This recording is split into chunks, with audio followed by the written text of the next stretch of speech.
droite, j'ai dit haram. Sur la gauche, halal. Sur la droite, on t'a salam. Sur la gauche, après salam. Sur la droite, c'est pas du rap de Hagar Morogoro. Je suis pas comme moi, j'ai un grand comme un là, donc normal, ça dépoite. Je me présente, je suis Tiers-Monde, rappeur originaire du Havre, appartenant au label Dean Records et d'origine aussi sénégalaise. Français d'origine sénégalaise, attention. Moi je suis dans d'autres pièces et tu es esclave ou maître. Donc dans l'intro Maître ou esclave, Ouais. tu as choisi un extrait de Racine, Ouais. qui est une série tirée d'un livre d'Alex Vallée. Ouais. Comment ça t'est venu ce parallèle entre l'esclavage et notre société actuelle? Bah en fait, on vit vraiment dans une époque où on a enlevé les chaînes physiques qu'on avait, on s'en est remis d'autres automatiquement. Tu vois. Et moi, c'est un questionnement que je me fais depuis pas mal de temps. Mais pourquoi j'achète des vêtements de marque? Pourquoi je me sens obligé de l'acheter? Pourquoi je suis content quand j'en ai? Pourquoi? Tu vois, c'est tout ce questionnement-là qui est étudié dans cet album-là. Et donc dans l'intro aussi, pour la petite histoire de l'intro Esclave ou Maître, c'est une scène qui m'avait marqué lorsque j'étais jeune. Quand j'avais vu justement cette série, on te change de prénom. C'est comme si demain, moi j'attrape mon ami John Solo qui est là, je dis maintenant tu vas t'appeler Mathieu. Et je te demande de renier tout ce que tu as fait avant, tout ce que tu as vécu avant. Et moi ça m'avait assez marqué dans ma jeunesse et je m'étais toujours promis de faire quelque chose musicalement avec ça. Et j'ai réussi à le faire. D'accord. Et du coup, toi, t'es maître ou t'es esclave? Moi, je suis encore esclave. C'est ce que je dis encore. Quand on me dit Toby or not Toby, je dis Toby. Parce qu'il y a encore j'ai encore énormément de contradictions. Comme par exemple, je viens de te dire que les marques, tout ça entre guillemets, c'est quelque chose de pas très bien et je suis habillé de haut en bas en marque. Donc, j'ai pas encore maîtrisé ça. Mais j'ai au moins le mérite d'avoir posé la question et de m'être posé la question et d'avoir fait part de ça musicalement. Dans le morceau que tu as fait avec Youssoupha et DC, ce qui n'est pas sur l'album, du coup, tu t'es inspiré du film 12 Years a Slave, pour le titre. Voilà. Est-ce que tu l'as vu le film? Oui. Et du coup, qu'est-ce que tu en as pensé?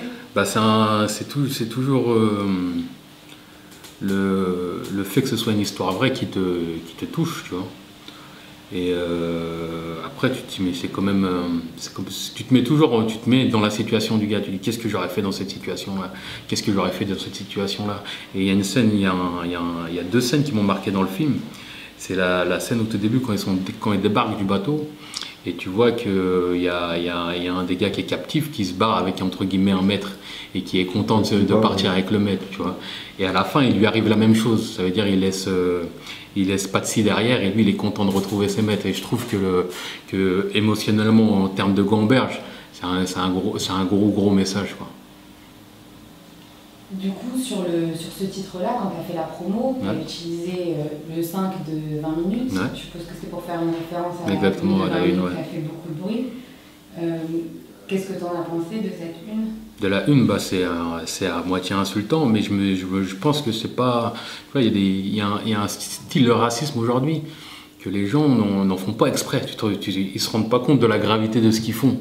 Et je pense que c'est à nous, les artistes ou les autres médias qui sont un peu plus conscients de ça, de justement éduquer la population par rapport à ça. Parce que pour eux, c'était un jeu de mots, c'est un jeu de mots génial, mais c'était merdique, quoi. Et si pour moi, je sais pas quelle est la gamberge du rédacteur en chef, mais il n'a pas dû voir le mal dedans, je pense. Donc maintenant, c'est à nous de faire le travail, d'éduquer, justement, quand il y a des choses comme ça, soit bien qu'il y ait des tollés, qu'au moins les gens voient que ça gêne et que c'est pas le bienvenu chez nous. Mais est-ce que tu penses que justement on va dire entre guillemets les populations qui sont concernées, en fait, qui sont plus ou moins attaquées à ces moments-là, manifestent assez leur mécontentement? Est-ce que par rapport à d'autres communautés, est-ce que tu penses que justement la communauté noire arrive juste à montrer qu'elle n'est pas d'accord? Moi personnellement j'ai l'impression que non, et qu'il n'y a pas assez il n'y a même plus d'impact en fait quand les gens se révoltent, c'est juste sur les réseaux sociaux. Est-ce qu'ils ont les moyens de montrer leur mécontentement? Ça, c'est la première question. Et la deuxième question qui suit, c'est est-ce qu'ils se donnent les moyens d'exprimer leur mécontentement? Tu vois ce que je veux dire? Aujourd'hui, c'est triste à dire, mais on est plus occupé par ce qu'a fait Kanye West ou ce qu'a fait Rihanna que par ce qu'a fait 20 minutes. Ça, c'est une réalité. Et tu penses que c'est pas aussi une question de représentation dans les médias? Quand il se passe un truc et que et que je ne sais plus c'était sur quel épisode, et que Ramayad dit que c'était la Shoah le crime contre l'humanité le plus... Mais ça c'est très politicien comme manœuvre, je pense. Je pense que c'est un propos très intéressé. C'est-à-dire qu'il y a son bénéfice dedans. Et après, moi, le parallèle entre l'esclavage et la Shoah, j'essaye d'éviter au maximum.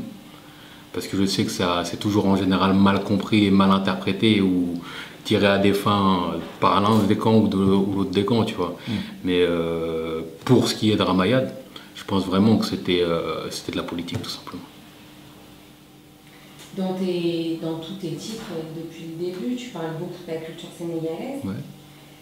Comment, toi, dans ta vie quotidienne ou dans tes choix artistiques, tu allies tes deux cultures? J'ai pas besoin de les allier plus que ça, vu que on va pas dire inné, mais c'est, je sais pas, je fais ça naturellement, quoi. Au bout d'un moment, je m'appelle Mamadou, donc je peux pas faire autrement non plus. Tu vois ce que je veux dire? Mais je pense que culturellement, j'ai toujours un petit avantage parce que je connais deux trucs. Tu vois ce que je veux dire? Par exemple, un jour, je vais avoir envie de cuisiner ça ou de cuisiner ci, j'ai le choix. Et moi, je trouve que c'est une grosse richesse par rapport aux gens que lorsqu'ils en ont marre de manger des pâtes, filent au McDo. Dans le clip Phoenix, Rock, on m'a fait, crache sur la tombe à Bonaparte. Tourbus de célébrité, fais une place à Rosa Parks. Mec de cité pour ma part, posé dans ma Gesta. Innocent monsieur le juge, sur la tête un exta. Ici c'est la guerre, ici. t'as voulu montrer que, enfin si je me trompe pas, hein, que la vie c'est une lutte, c'est un combat, qu'il faut franchir des étapes. À la fin, le Phénix il est assassiné dans le clip. Alors, effectivement, le Phénix il est connu pour renaître de ses cendres, mais du coup, on a du mal à savoir si c'est une vision optimiste ou pessimiste de la vie que tu proposes. Optimiste ou pessimiste? Le titre en lui-même est optimiste, mais c'est vrai que dans le clip, il y a un petit message pessimiste, notamment à la fin, avec le Phénix qui se fait assassiner, comme on le voit par un autre Phénix. C'est une référence directe à ce qui est arrivé à Malcolm X et d'autres leaders afro-américains.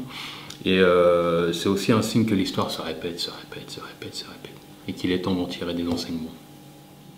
Dans Balagay, tu parles des fémènes à un moment? Ouais, mes copines. Pardon? Mes copines. Tes copines? Pas trop qui a ou de piave un corps sain. Dis à tes fémènes que le tiers rappe comme un cancer du sein. Je l'ai dit avant le diabdil avec divers politiciens, car les frappes chirurgicales sont pas faites par des mecs. Qu'est-ce que tu peux nous dire sur ce que tu penses de leur combat? Bah, je pense que leur combat et la cause féministe en général, c'est une cause honorable, très honorable, mais que la manière dont ils vulgarisent le truc, ça joue pas en la faveur des femmes tout simplement, quoi. Parce que c'est pas comme si demain je veux lutter pour la cause des afros ou des Renault encore une fois, et je baisse mon pantalon, je marche le froc baissé, ouais je fais ça parce que je suis noir, vous dites que j'ai un gros zizi, bah voilà. Voilà, c'est pas c'est dénué de sens pour moi.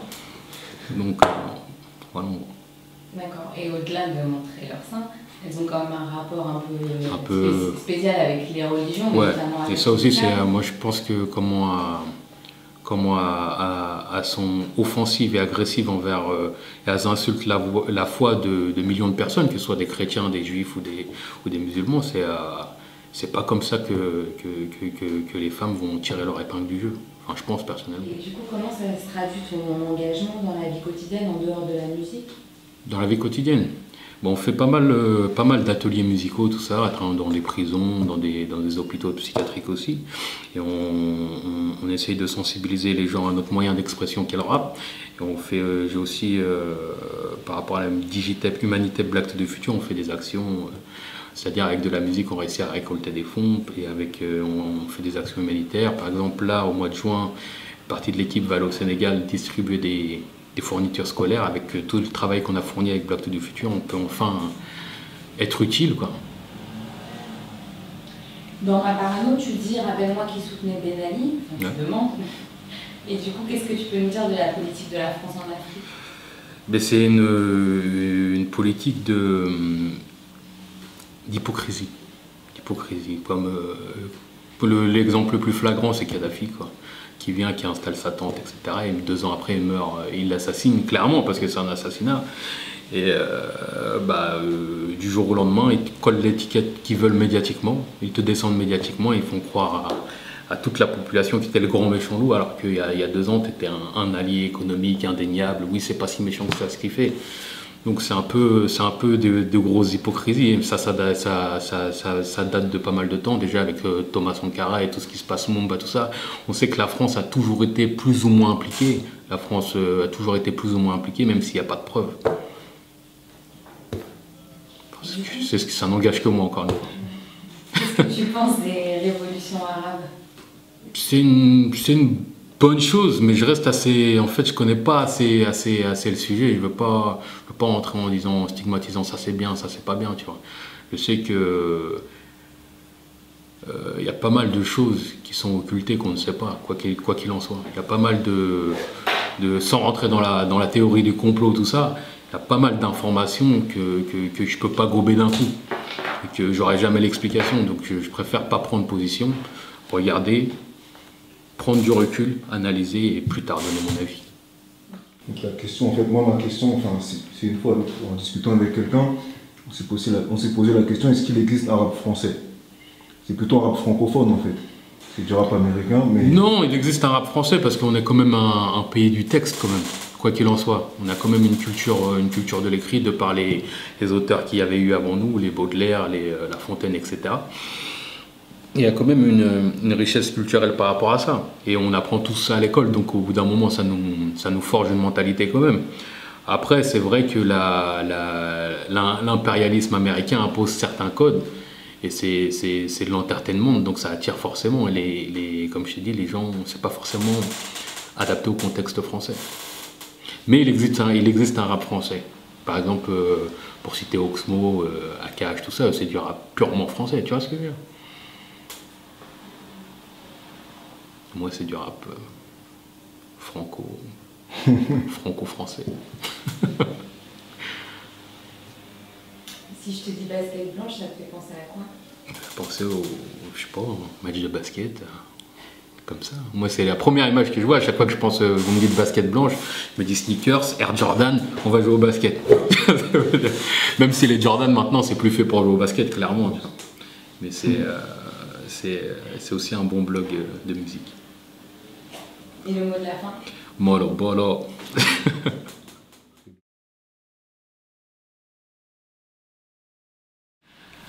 Alors, si tu étais un homme politique? Pour aujourd'hui, je te dirais Mandela, même je t'ai répondu ça plus comme un hommage aussi, mais aussi par rapport à tout, malgré le côté que malgré tout ce qui lui est arrivé dans la vie, le mec avait quand même une logique de paix. Ça, c'est une chose qui est très respectable. Même si il avait des positions un peu plus dures quelquefois, notamment pour ce qui est de la Palestine, et il savait montrer les crocs quand il fallait. Si tu étais un humoriste? Un humoriste, je pense que je serais Thomas Njijol et Fabrice Eboué. Moi, je suis complètement fan. Je suis fan parce qu'ils ont aussi des positions et ils arrivent à les faire passer par le biais de l'humour, justement par rapport à tout ce qu'il y a eu par rapport à Dieudonné. Justement, j'avais kiffé leur intervention qu'ils avaient fait à Ruquier sans tomber dans les pièges et en posant quand même leur base, quoi. Ça, c'est méga du moment, on va dire. Si tu étais un personnage historique? Mandela. Si tu étais un roman ou un film? Un roman ou un film? Un roman ou un film? Pas toi et vivre au ciel, parce que je pense pas que quelqu'un aimerait être dans cette position. Un roman ou un film? C'est une bonne question.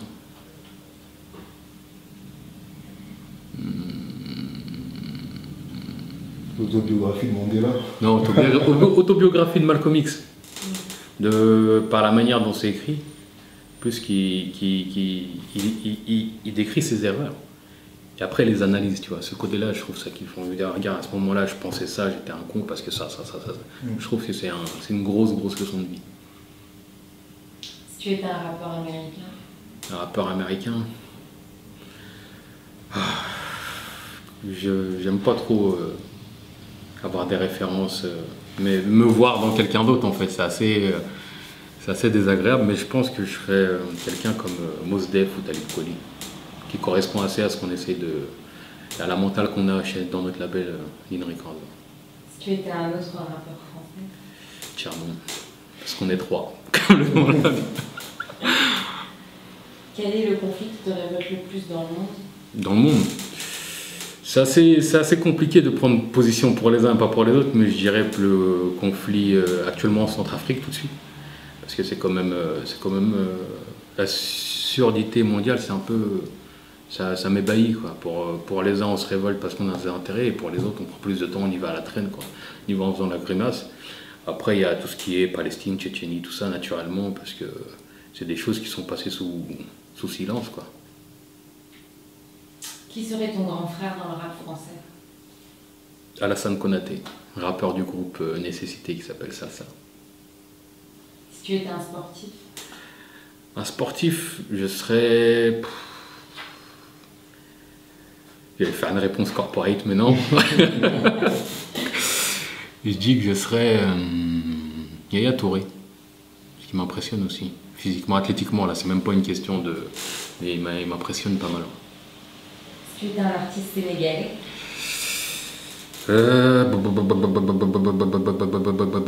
Pas Youssou N'Dour. Pourquoi pas? Pourquoi pas? Parce que non, il fait de la bonne musique, tu vois. Mais je sais pas, ça me parle. Ça me parle, mais ça me met même pas en transe quoi. L'artiste sénégalais, j'aimais bien les rappeurs de Daradi, tout ça, qui montraient ici un peu de richesse, un peu le folklore sénégalais. Ça, j'aimais bien ces gars-là. Si tu avais un super pouvoir? Super pouvoir, voler les super pouvoirs des autres. Comme ça, je suis sûr que j'ai le monopole. Le Havre ou Dakar? Le Havre et Dakar. Si tu étais un album? Un album, le combat continu d'Idéal G, qui m'a montré les bases de ce que je voulais faire plus tard. Si tu étais une paire de baskets? Les Stan Smith, pour leur simplicité. Je ne change pas, j'évolue, fais pas, fais pas chier, je ne change